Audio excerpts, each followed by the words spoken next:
একটা উত্তর না, কেন আপনি তো ভোটার তালিকায় অন্তর্ভুক্ত হননি। 18 তারিখের পরে আপনি যদি 18 তারিখের আগেও যদি 31শে অক্টোবরের আগেও যদি আপনি 18তে হয়ে থেকে থাকেন, কিন্তু আপনি তখনও হননি, কিন্তু পরবর্তীতে ধরেন নভেম্বরের 1 তারিখে হয়েছেন, কিন্তু যেহেতু আমাদের চেক আউট ডেটটা ছিল, কাট অফ ডেটটা ছিল 31 তারিখ পর্যন্ত, কাজে আপনাকে অন্তর্ভুক্ত করার সুযোগটা নেই, কেন ওখানে বন্ধ করতে হবে, কোনো না কোনো জায়গায় একটা সীমারেখা টানতেই হবে। ঠিক আছে, এটা আমার জানা মতে না। ঠিক আছে, পারতে পারেন যদি কমিশন সিদ্ধান্ত দেয়। নতুন এবং ফিরে আসা গ্রাহকদের জন্য নগদে চলছে ক্যাশব্যাক সহ প্রতিদিন হাজারো উপহার জেতার সুযোগ। হবে আশা আর ফেরা সারপ্রাইজ সেরা।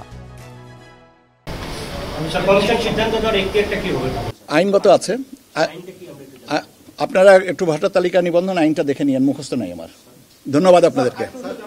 এর আগে যখন নির্বাচন হয়েছে তখন শুধু নতুন ভোটার মানে স্থানান্তর বাদে সব সেবা চালু ছিল, এবার কেন সব কারেকশন সেবাটা বন্ধ আছে? এটা কি ফেলুক? না, এটা মূলত হচ্ছে আপনার আউট অফ কান্ট্রি ভোটিংয়ের স্থানান্তরের সাথে আপনার যেহেতু নাম পরিবর্তনের বিষয়টা আছে এবং পেশার অন্যান্য বিষয়গুলো আছে, সেই কারণেই এই জিনিসটাকে দেখা হয়েছে যে যেন এই জিনিসটা হয়।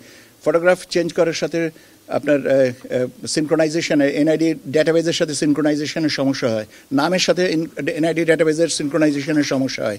এই সমস্যাগুলো আমরা ফেস করতে চাইনি, স্লিমলেস রাখতে চেয়েছি, সেই জন্য এটা করা।